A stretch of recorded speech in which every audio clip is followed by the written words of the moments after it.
ഛത്തീസ്ഗഡിൽ അറസ്റ്റിലായ മലയാളി കന്യാസ്ത്രീകൾക്കെതിരെ ഗുരുതരമായ വകുപ്പുകളാണ് NIA കോടതി ചുമത്തിയിരിക്കുന്നത്. അതുകൊണ്ട് തന്നെയാണ് 2 തവണ കോടതിയിൽ ജാമ്യ അപേക്ഷ പരിഗണിച്ചപ്പോഴും കോടതി ജാമ്യം നൽകാത്തത്. വീണ്ടും ജാമ്യ അപേക്ഷ പരിഗണിക്കും എന്നാണ് പറയുന്നത്.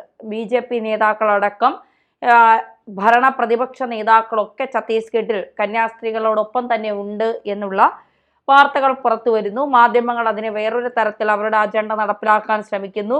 LDF UDF അവരുടെ അജണ്ട നടപ്പിലാക്കാൻ ശ്രമിക്കുന്നു. യഥാർത്ഥ വസ്തുത മാത്രം കാണാതെ പലരും എന്തൊക്കെയോ വിളിച്ചു പറയുന്നു എന്നുള്ളതാണ് ഛത്തീസ്ഗഡിലെ ഈ മനുഷ്യക്കടത്തിലും മതപരിവർത്തനത്തിലും നമുക്ക് കാണാൻ സാധിക്കുന്നത്. ഇത് രഞ്ജിത്ത് ഗോപാലകൃഷ്ണൻ, അദ്ദേഹം അഡ്വക്കേറ്റ് കൂടിയാണ്. അദ്ദേഹം എഴുതുന്ന ഒരു പോസ്റ്റ് കൃത്യമായി കാര്യങ്ങൾ പറഞ്ഞുകൊണ്ടാണ്. അദ്ദേഹം പറഞ്ഞിരിക്കുന്നത് ഇങ്ങനെയാണ്: അറസ്റ്റിലായ 2 മലയാളികളായ കന്യാസ്ത്രീകൾക്ക് ഛത്തീസ്ഗഡിലെ സെഷൻസ് കോടതിയും ജാമ്യം നിഷേധിച്ചു. NIA കോടതി പരിഗണിക്കേണ്ട ഗുരുതരമായ വകുപ്പുകൾ ഈ കേസിലുണ്ട് എന്നതാണ് കേസ് പരിഗണിച്ച കോടതി നിരീക്ഷിച്ചത്.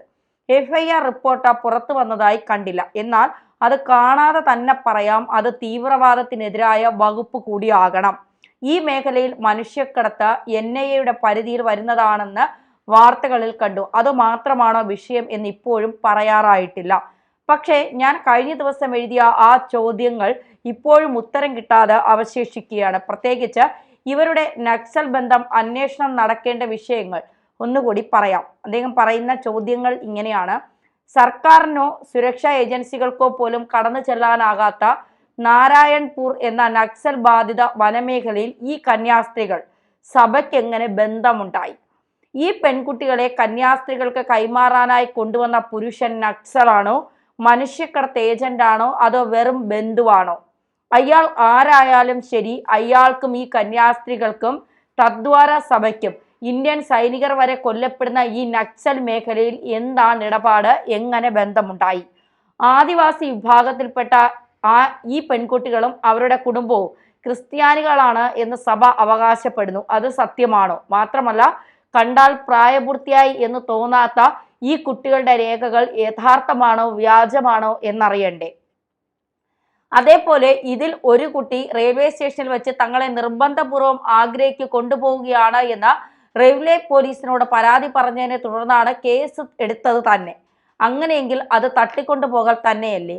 ഈ കാരണങ്ങൾ പ്രഥമ ദൃഷ്ട്യാ ബോധ്യമായത് കൊണ്ടാണ് റെയിൽവേ പോലീസ് കേസെടുത്തത്. പിന്നാലെ സംസ്ഥാന പോലീസ് അത് ഏറ്റെടുത്തത്. അന്വേഷണം നടത്താൻ ന്യായമായ കാരണങ്ങളാണ് ഇവ. അല്ലാതെ ഒരു അക്രമവും ഈ കന്യാസ്ത്രീകൾക്ക് നേരെ നടന്നിട്ടില്ല. മറിച്ച് ഭാരതീയ നിയമ സംഹിത പ്രകാരം കേസെടുക്കുക മാത്രമാണ് ഉണ്ടായത്. രാജ്യത്തെ, പ്രത്യേകിച്ച് ആ സംസ്ഥാനം നിയമം നടപ്പിലാക്കുന്നു. മുഖ്യമന്ത്രി പറഞ്ഞതും അതാണ്. അതിലെന്താണ് കുഴപ്പം?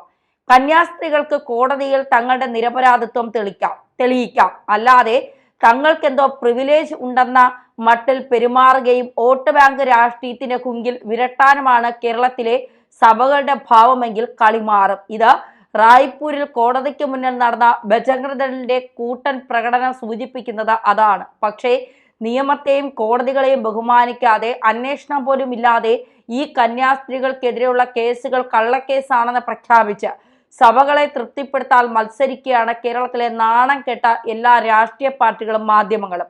ഭരണഘടനയും BNSഉം ഒക്കെ സംഘടിത വോട്ട് ബാങ്ക് വിലപേശലിന് താഴെ വരൂ എന്ന അപകടകരമായ സന്ദേശമാണ് ഇതിലൂടെ അവർ നൽകുന്നത്. സന്ദേശ സിനിമയിൽ വഴിയരികിൽ വണ്ടിയിടിച്ച് മരിച്ചു കിടന്ന അനാഥനെ തങ്ങളുടെ കൊടി പുതപ്പിക്കാൻ മത്സരിക്കുന്ന കോമാളി രാഷ്ട്രീയക്കാരുടെ തനി പകർപ്പാണ് കേരളത്തിലെ എല്ലാ കക്ഷികളും. ഛത്തീസ്ഗഡിലെ കോൺഗ്രസ് പോലും ഒരു അക്ഷരം മിണ്ടിയിട്ടില്ല എന്നോർക്കണം. പാലായിൽ SDPI അരമന കയറി പള്ളിയിലച്ചനെ ആക്രമിച്ചപ്പോൾ കമാന്നൊരക്ഷരം പറയാത്തവരൊക്കെ ഇപ്പോൾ അരയും തലയും മുറുക്കി ഇറങ്ങിയിട്ടുണ്ട്. നിങ്ങളുടെ കയ്യിൽ ഭരണം മറിക്കുവാനുള്ള വോട്ട് ബാങ്ക് ഉണ്ടെങ്കിൽ എന്ത് വൃത്തികേട് കാട്ടിയാലും നിങ്ങൾ നിരപരാധികളായിരിക്കും എന്നാണ് ഇവർ പറയാതെ നമ്മളോട് പറയുന്നത്. അതായത് BJPക്ക് മുന്നറിയിപ്പുമായി കർദിനാൾ ബസേലിയോസ് മാർ ക്ലിമിസ് കാത്തോലിക്ക ബാബ രംഗത്ത് വന്നിരുന്നു. അതായത് കന്യാസ്ത്രീകളുടെ അറസ്റ്റ് നീതി ലഭിക്കാതെ വന്നാൽ എന്ത് ചങ്ങാത്തം? BJPയുമായി ചങ്ങാത്തം കൂടില്ല. കന്യാസ്ത്രീകളെ വെറുതെ വിട്ടില്ലെങ്കിൽ, അവരെ കേസിൽ പെടുത്താതെ കുറ്റവിമുക്തരാക്കിയില്ലെങ്കിൽ ന്യൂനപക്ഷങ്ങൾ BJPക്കൊപ്പം നിൽക്കില്ല എന്നാണ് ഫാദർ പറയുന്നത്, കത്തോലിക്ക ബാബ പറയുന്നത്. പക്ഷേ അദ്ദേഹം മനസ്സിലാക്കേണ്ട ചില കാര്യങ്ങളുണ്ട്. ഈ രഞ്ജിത്ത് ഗോപാലകൃഷ്ണൻ ചോദിച്ചതുപോലെ സൈനികർ പോലും കൊല്ലപ്പെടുന്ന നക്സൽ ഏരിയയിൽ എങ്ങനെയാണ് സഭയ്ക്ക് ബന്ധമുണ്ടായത്? എങ്ങനെയാണ് സഭ അതിൻ്റെ അകത്തേക്ക് കയറിപ്പോയത്? ഇനി സഭയ്ക്ക് എല്ലാവരെയും തിരുത്താനുള്ള കഴിവുണ്ട് എന്നൊക്കെ വേണമെങ്കിൽ സഭ പറയും. കാരണം ദൈവത്തിൻ്റെ മണവാട്ടികളാണ് അവർ, അവർക്ക് എല്ലാവരെയും പറഞ്ഞ് മനസ്സിലാക്കി തിരുത്താനുള്ള കഴിവുണ്ട് എന്നൊക്കെ പറയും. ആയിരിക്കാം, അവർക്ക് കഴിവുണ്ടായിരിക്കാം, അവർ പറഞ്ഞ് തിരുത്തട്ടെ. ഈ നക്സലൈറ്റ് ആയവരെ ഒക്കെ നല്ല രീതിയിൽ അവർ എന്താ പറയുക, അവരുടെ വാക്കുകൾ കൊണ്ട് അവരെ വിശുദ്ധരാക്കട്ടെ എന്നൊക്കെ നമുക്ക് പറയാം. പക്ഷേ പോലീസിനോ സൈന്യത്തിനോ പോലും കയറി ചെല്ലാൻ കഴിയാത്ത ഒരു നക്സൽ മേഖല, അവിടെ മതപരിവർത്തനം നടക്കുന്നുണ്ട്, പെൺകുട്ടികളെ തട്ടിക്കൊണ്ടുപോകൽ നടക്കുന്നുണ്ട്, പെൺകുട്ടികളെ കടത്തൽ നടക്കുന്നുണ്ട്, മനുഷ്യക്കടത്ത് നടക്കുന്നുണ്ട്. ഇതിലേക്ക് എങ്ങനെയാണ് സഭയ്ക്ക് കയറി ചെല്ലാൻ കഴിയുന്നത്? മാത്രമല്ല, ഒരു ചോദ്യം പ്രധാനപ്പെട്ടതായി രഞ്ജിത്ത് ഗോപാലകൃഷ്ണൻ ചോദിക്കുന്നത്, ഈ പെൺകുട്ടികളെ കൊണ്ടുവന്ന ആള് അയാൾ ആരാണ്? ബന്ധുവാണെന്ന് കന്യാസ്ത്രീകൾ പറയുന്നു. ഇതിലൊരു പെൺകുട്ടി പറഞ്ഞത് തങ്ങളെ തട്ടിക്കൊണ്ട് വന്നതാണ്, തങ്ങൾക്ക് ആഗ്രയിലേക്ക്, അതായത് സഭയുടെ കീഴിലുള്ള ആശുപത്രിയിലേക്ക് ജോലി ചെയ്യാൻ കൊണ്ടുവന്നവരെന്നാണ് പറയുന്നത്. ആ ആശുപത്രിയിലേക്ക് തങ്ങൾക്ക് ജോലിക്ക് പോകാൻ താല്പര്യമില്ല എന്നാണ് ഒരു പെൺകുട്ടി പറഞ്ഞത്. അതിന്റെ അടിസ്ഥാനത്തിലാണ് കേസെടുത്തത്. മറ്റൊരു പ്രധാനപ്പെട്ട കാര്യം, ഛത്തീസ്ഗഡിലെ കോൺഗ്രസ് അവർ ഇക്കാര്യത്തിൽ ഒരു അക്ഷരം മിണ്ടിയിട്ടില്ല എന്നുള്ളതാണ്. എന്തുകൊണ്ട് കേരളത്തിലെ കോൺഗ്രസ്സുകാർ കിടന്ന് തിളയ്ക്കും പോലെ ഛത്തീസ്ഗഡിലെ കോൺഗ്രസ്സുകാർ കിടന്ന് തിളയ്ക്കാത്തത്? എന്താണ് അവർ ഈ കാര്യത്തിൽ ഇടപെടാത്തത്? എന്തുകൊണ്ടാണ് ഈ കന്യാസ്ത്രീകൾ ചെയ്തത് 100% ശരിയാണ് എന്ന് പറഞ്ഞുകൊണ്ട് ഛത്തീസ്ഗഡിലെ കോൺഗ്രസ് രംഗത്ത് വരാത്തത്? അതായത് അവിടെയുള്ള കോൺഗ്രസ്സുകാർക്ക് തലയ്ക്കകത്ത് മൂളയുണ്ട് എന്നുള്ളതാണ്. അവർക്ക് ആ പ്രദേശത്തെക്കുറിച്ചും അവിടുത്തെ നക്സൽ ഏരിയകളെക്കുറിച്ചും നക്സലുകൾ പ്രവർത്തിക്കുന്ന സ്ഥലങ്ങളെയും പ്രദേശങ്ങളെയും ഒക്കെ കുറിച്ച് അവർക്ക് നന്നായി ബോധ്യമുണ്ട്. അവിടെ നടക്കുന്ന കാര്യങ്ങളെക്കുറിച്ച് നന്നായി ബോധ്യമുണ്ട്. ഇത് ക്രിസ്ത്യാനി സഭകൾ മാത്രമല്ല, പല മതവിഭാഗത്തിൽപ്പെട്ടവർ പെൺകുട്ടികളെ മതം മാറ്റം നടത്തുന്നത്, നിരവധി പെൺകുട്ടികൾ, അതായത് ഹോസ്റ്റലിൽ നിന്ന് പഠിക്കാൻ പോകുന്ന പെൺകുട്ടികളെ മതം പഠിപ്പിച്ചുകൊണ്ട് നിങ്ങൾക്ക് ഒരുപാട് ദൈവങ്ങളുണ്ട്, ഞങ്ങൾക്ക് ഏകദൈവ ആരാധനയാണുള്ളത്, ഞങ്ങളുടെ പ്രവാചകൻ പറഞ്ഞത് ഇങ്ങനെയാണ് അങ്ങനെയാണ് എന്നൊക്കെ പറഞ്ഞ് എത്രയോ പെൺകുട്ടികളെ, നമുക്ക് മുന്നിൽ എത്രയോ ഉദാഹരണങ്ങളുണ്ട്. അപ്പോൾ ഈ ഉദാഹരണങ്ങളൊക്കെ നമ്മൾ ചൂണ്ടിക്കാണിക്കുമ്പോൾ ഇതൊക്കെ നിർബന്ധിത മതപരിവർത്തനം നടക്കുന്നില്ലേ? തീർച്ചയായിട്ടും നടക്കുക. ആർഷ വിദ്യാ സമാജത്തിലേക്ക് പോയാൽ, തിരുവനന്തപുരത്തുള്ള ആർഷ വിദ്യാ സമാജത്തിലേക്ക് പോയാൽ കാണാൻ കഴിയും എത്ര പെൺകുട്ടികൾ വിളിച്ചു പറയുന്ന സത്യങ്ങൾ. മതം മാറ്റം എങ്ങനെയാണ് നടന്നത്, എങ്ങനെയാണ് അവർ മറ്റു മതങ്ങളിലേക്ക് ചെന്ന് കയറിയിട്ട് അവിടെ അനുഭവിച്ച ബുദ്ധിമുട്ടുകൾ എന്തൊക്കെയാണ്, പിന്നീട് എങ്ങനെയാണ് അവർ തിരിച്ചു വന്നത്. നിമിഷ എന്ന് പറയുന്ന ഒരു ഇപ്പൊ നിമിഷ ഫാത്തിമ എങ്ങനെയാണ് അഫ്ഗാനിസ്ഥാനിലേക്ക് പോയത്, എങ്ങനെയാണ് നിമിഷ ഫാത്തിമ മതം മാറിയത്.